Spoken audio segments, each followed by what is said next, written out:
All gym cinemas viewers எல்லாருக்கும் மிகப்பெரிய வணக்கம். அண்ட் பார்த்தீங்கன்னா இன்னைக்கு சினிமாஸ் நிறைய சுவாரஸ்யமான தகவல்கள்லாம் கேட்டு தெரிஞ்சுக்க போகிறோம். அண்ட் அந்த வகையில் ஃபஸ்ட்டு எடுத்தோன்னே இன்னைக்கு சங்கர் சார் அவங்களோட பர்த்டே. நம்ம எல்லாருக்கும் பிடிச்ச ஃபேவரட்டான ஒரு டேரக்டரில் மோஸ்ட் வாண்டட் டேரக்டராக இருந்தவர் ஒரு காலத்தில் யார் அப்படின்னு சொல்லிட்டு கேட்டிங்கன்னா சங்கர் சார் அவர்கள். இன்னைக்கு அவரோட படங்கள் ஒரு சில கலவையான விமர்சனங்களை எடுத்துகிட்டு கொண்டு வந்தாலும் அன்னைக்கு ஒரு மிகப்பெரிய படங்களை மிகப்பெரிய ஒரு ஸ்டார்ஸை வச்சு நம்மளுக்கு இதாண்டா தமிழ் சினிமா அப்படி சொல்லி அறிமுகப்படுத்தின ஒரு ஆள் யார் அப்படி சொல்லிட்டு கேட்டிங்கன்னா நம்மளோட சங்கர் சார் அவர்கள். சங்கர் சார் அவர்களுடைய படம் அப்படின்னாலே இந்தியன் அந்த படம் ஒரு ஐகானிக்கான ஒரு படம். அது எந்த ஒரு மாற்று கருத்தும் இல்லை. அதே நேரத்தில் ஜென்டில்மேன் ஆகட்டும் அண்ட் பார்த்தீங்கன்னா இன்னும் ஒரு சில லவ் ரொமான்டிக் படங்கள் ஆகட்டும், அதுக்கப்புறம் எந்திரன் ஆகட்டும், இது எல்லாமே சூப்பரான படங்கள் அப்படின்னு கூட சொல்லலாம். பிரம்மாண்டம் அப்படின்ற ஒரு வார்த்தைக்கு சங்கர் அவர்கள் மிகப்பெரிய ஒரு எடுத்துக்காட்டாக ஒரு காலத்தில் திகழ்ந்தவர்.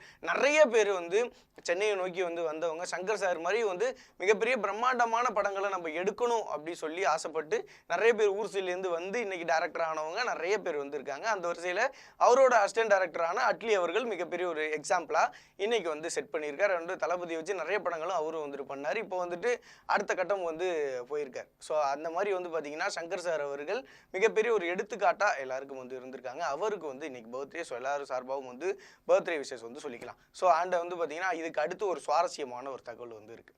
ஏஆர் முருகதாஸ் அவர் ஒரு படம் பண்ணுறாரு. இப்போது மதராசி அப்படி சொல்லிட்டு ஒரு படம் பண்ணுறாரு. இந்த படத்தோட ஆடியோ லான்ச் இன்னும் கொஞ்ச நாளில் வரப்போகுது. இதை தாண்டி அவர் ஒரு சில இன்டர்வியூலாம் கொடுத்துட்ருக்காரு. அந்த இன்டர்வியூவில் ஒரு சுவாரஸ்யமான ஒரு தகவலை பகிர்ந்திருந்தார். அது என்ன அப்படின்னு சொல்லிட்டு கேட்டிங்கன்னா, அஜித் சாரோட நான் ஒரு படம் பண்ணேன். அந்த படத்தில் பார்த்தீங்கன்னா அவருக்கு ஒரு சில ஆக்சிடெண்ட் அந்த படம் பண்ணுறப்போ நடந்துடுச்சு. இருந்தாலும் அந்த படத்தோட டப்பிங் வேலைகளை முடிக்க வேண்டியது இருந்துச்சு. நான் எப்படா பண்ண போகிறோம், இல்லை யாரையாவது வாய்ஸ் ஆர்டிஸ்ட் வச்சு பண்ணலாமா அப்படின்லாம் சொல்லி யோசிச்சுட்டு இருக்கிறப்ப அவரே ஆம்புலன்ஸில் அந்த டப்பிங்கை முடிச்சு கொடுத்துட்டு போனார். அவர் அவ்வளோ உடம்பு சரியில்லாத நேரத்துலையும் அங்கேருந்து ஆம்புலன்ஸ்லேயே அந்த டப்பிங்கை முடிச்சு கொடுத்துட்டு திருப்பி ஆம்புலன்ஸ்லேயே போனார்.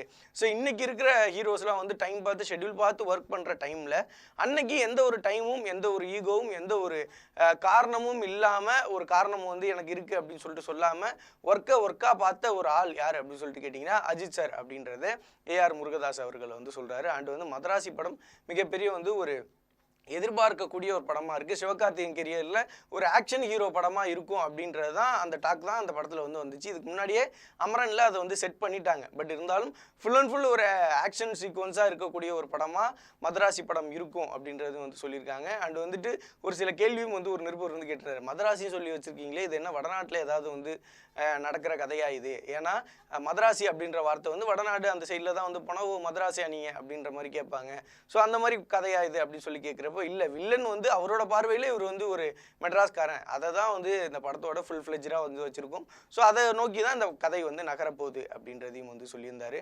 ஸோ அதுவே மிகப்பெரிய எப்படி சொல்கிறது ஒரு எக்ஸாம்பிளாக இருந்துச்சு. சரி, ஓகே, கண்டிப்பாக ஏஆர் முருகதாஸ் படம்னா டெஃபினட்டாக எதிர்பார்க்கலாம். ஸோ இந்த படத்தையும் எதிர்பார்க்கலாம் அப்படின்றது பொறுத்திருந்து பார்ப்போம் அப்படின்னு சொல்கிறேன். அதே நேரத்தில் கைதி 2 எப்போ வரும் அப்படின்னு சொல்லி எல்லாரும் எதிர்பார்த்துட்டு இருக்காங்க. லோகேஷ் கனகராஜ் அவர்கள்ட்டையும் ஒரு சில கொஸ்டின்ஸ்லாம் வந்துருந்துச்சு. ஆனால் இப்போ இந்த கூலி இந்த படத்தோட வேலைகள் போனதுனால இந்த படத்துக்கான பேச்சு கொஞ்சம் அப்படியே சைலண்ட்டாகவே இருந்துச்சு. கைதி படம் மிகப்பெரிய ஒரு எக்ஸாம்பிளை செட் பண்ண ஒரு படம். லோகேஷ் கனகராஜ் அவர்கிட்ட கேட்குறப்போ ஏன் இப்போ நிறைய பெரிய ஹீரோஸ் வச்சு பண்ணுறீங்க, கார்த்தி அவர்களை வச்சு ஏன் பண்ணீங்க, அப்புறம் ஏன் திருப்பி அவர் கார்த்தி லெவலுக்கு ஏன் போகிறீங்க அப்படின்னு சொல்லி ஒருத்தர் கேட்குறப்போ லோகேஷ் கனகராஜ் அழகாக சொல்லியிருந்தார், இன்றைக்கி நிறைய பெரிய ஹீரோஸ் வந்திருக்கலாம், ஆனால் எனக்கு ஒரு எப்படி சொல்கிறது, எனக்கு அடுத்த கட்டம் போகிறதுக்கு மிகப்பெரிய ஒரு ஹெல்ப்ஃபுல்லாக இருந்தது கார்த்தி சார் தான். என்னோட ஹீரோ கார்த்தி சார் தான், அதில் எந்த ஒரு மாற்று கருத்தும் இல்லை. என்னோட சூப்பர் ஹீரோ அப்படின்னு சொல்லிட்டு விஜய் அவர்களையும் சொல்லியிருந்தார். கார்த்தி அவர்களையும் ரொம்ப விட்டு கொடுக்காம சொல்லியிருந்த விதம் மிகப்பெரிய ஒரு சூப்பரான விஷயம். ஸோ கைதி 2 வரப்போகுது அப்படின்றப்போ எல்லாருக்கும் ஒரு எக்ஸ்பெக்டேஷன் பயங்கர ஹை இருக்கு. ஸோ இந்த படத்தோட ஷூட்டிங் பார்த்தீங்கன்னா 2026 இந்த படத்தோட ஷூட்டிங்லாம் நடக்க போகுது அப்படின்ற மாதிரி சொல்லியிருக்காங்க.